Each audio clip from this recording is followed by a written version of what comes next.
Good day everyone and welcome to this session. So sa ating previous video, okay, we have created two tables, okay, which are TBL student and TBL subject. So this time in this session, we will create or we will insert rather, we will insert, modify and delete records. Okay, so in here, so as you can see here, okay, topic 4, topic 5 and topic 6. Okay, so we'll insert, modify and delete records. Okay, so let's start. So in our previous video, we have saved our database in Drive D. So this time, we will locate, okay, our database. So in Drive D or local disk D, okay, so enrollment system. So just open this one, okay, just double click,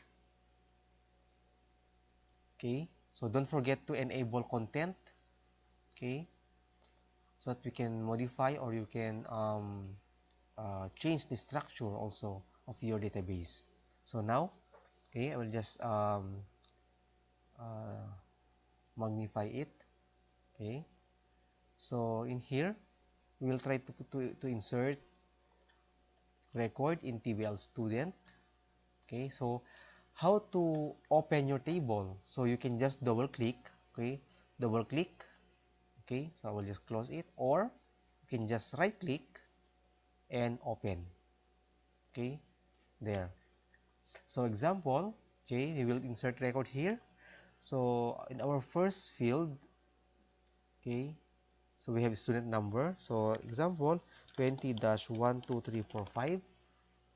Also here Magay, okay, and then Jake and Guaves, and then example, okay, I'll just select here.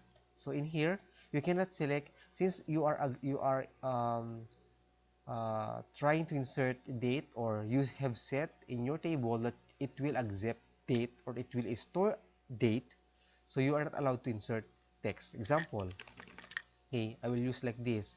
So if you go here, okay, to the next column, to the next field, okay, it will not allow you to um, insert, okay, a text. Okay, the value you entered does not match the date or time data type in this column. So dapat date or time lang ang i-insert nyo dito sa date of birth, because we have set this one as date or time. Okay, so date or time. So just click it here, there. Okay, so pwede na namang input nyo manually. For example, 08 and then let's say uh, 20 and then 2000. Okay, so pwede lang input ng ganyan. Okay, and of course the place of birth. So example, okay, Magaw Cagayan. Okay, and then we have also college like CICS or College of Information and Computing Sciences. So college like CICS na lang. Okay, we have also course like BSIT. Okay, and then major is none. Okay, and then age.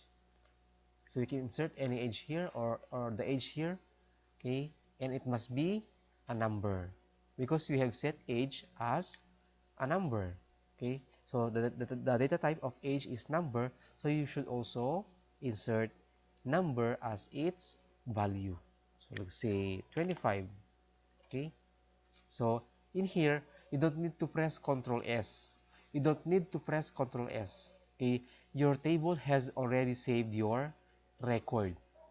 So ito, we have discussed that a record, okay, this is a field, okay, single or the lowest level of data, okay, a field, okay.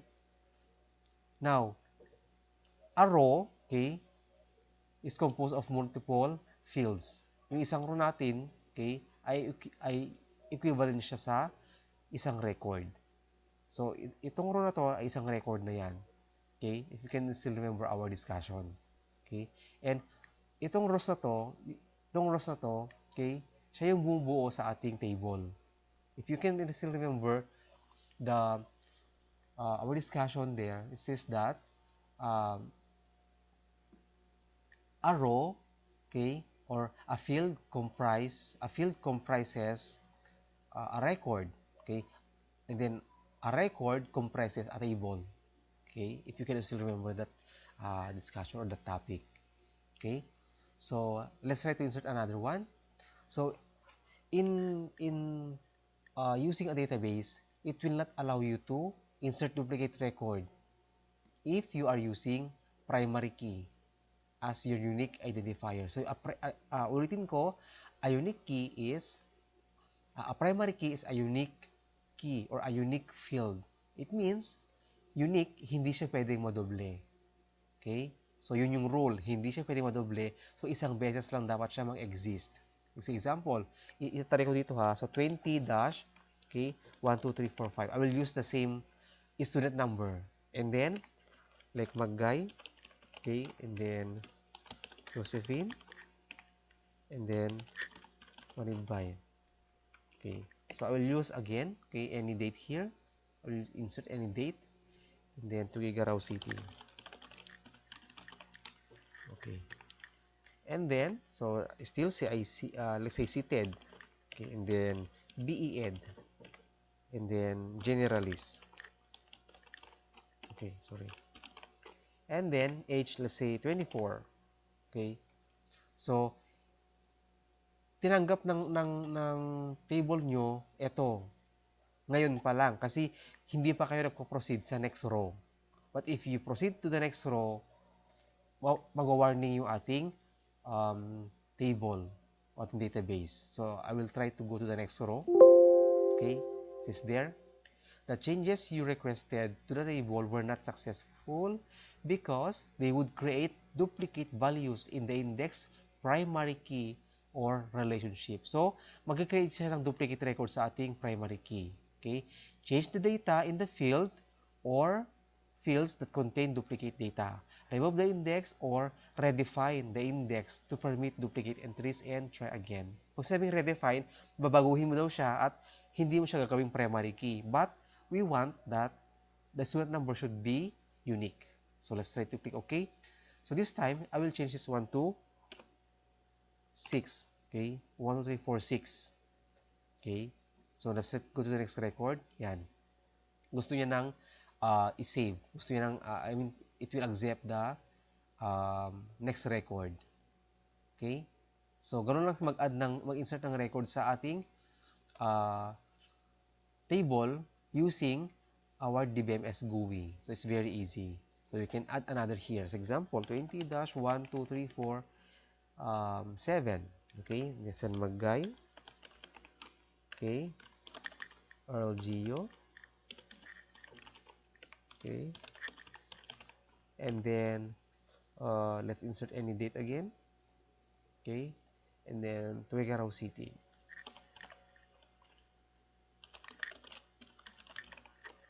Okay, and then like CIT, okay, we have BS Ind, and then electronics. Let's say 4. Okay, if you insert also text here, let's try to insert text like any text or any character. Okay, ganyan.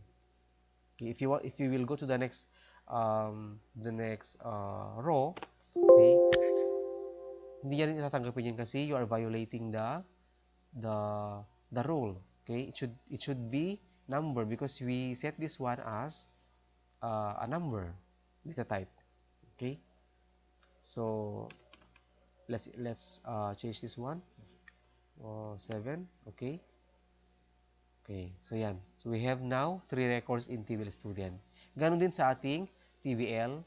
So nag-save na yan ha. You don't need to press Ctrl S.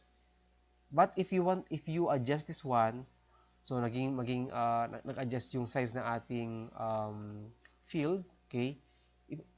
Pinapasave yan ng ating table, ng ating database. So, try ko lang ha. Pinapasave niya yan. Changes lang sa layout of the table but not on the record. The records have been saved, okay? However, you made some changes on the layout only. So just click yes. If you will open the table, yan, yung layout lang ang nag-change. But the records you have inserted have been saved in your table. Okay? So let's try to insert also record in TVL subject. Let's say subject code is IT, IT 212. Subject title is Information Management. Okay. Units, how many units? 3 units. Ayan. So next, let's go to the next record. Let's say IT. Okay, IT this one 213. Let's say computer programming 2.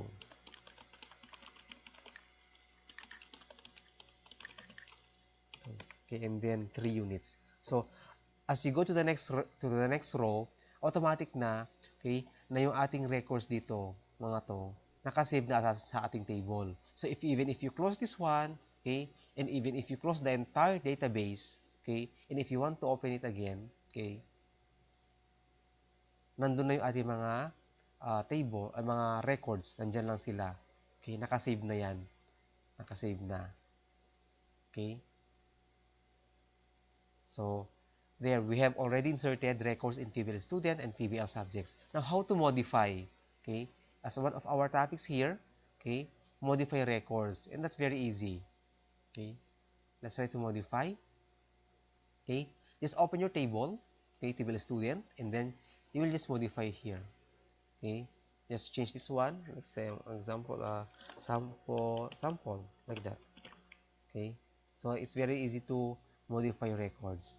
Okay? So, I will put it back. Okay? So, ganun lang siya mag-modify ng record sa ating DBMS GUI. Okay? So, now, we have inserted records. We have modified a record also. Okay? And now, how to delete a record? Okay. How to delete a record in using the DBMS GUI? So, all you have to do is to select a record. Okay? And then, you can just right click and then delete, or here, okay, sa ating home, i-click mo lang yung record, okay, na gusto mong i-delete, okay, i-click mo yung buong row, not the field, okay, not the field, okay, dapat sa ating sa header, dapat sa header, okay, right click nyo sa header and then delete, or sabi ko nga kanina, if you want to delete this one, you can click this one and then here, delete here. Okay, click mo dito, and then click delete. Okay, so we'll try to delete this one, the first record, delete. Okay, and then just click yes, yan. So we'll try to delete all of the records. Yan. Sorry. Should not be like that. Click this one, and then delete. Yes. And then click, and then delete. And yes. There.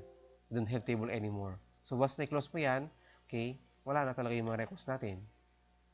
Okay. So, ganoon din sa ating trivial subject.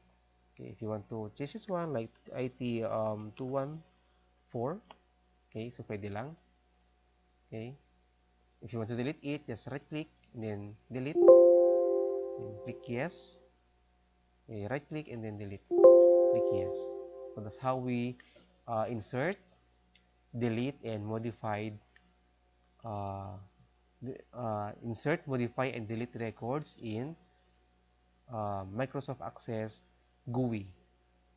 Okay, so in your next activity, you will also try to insert, modify, and delete records. So that's all for this session, and thank you very much.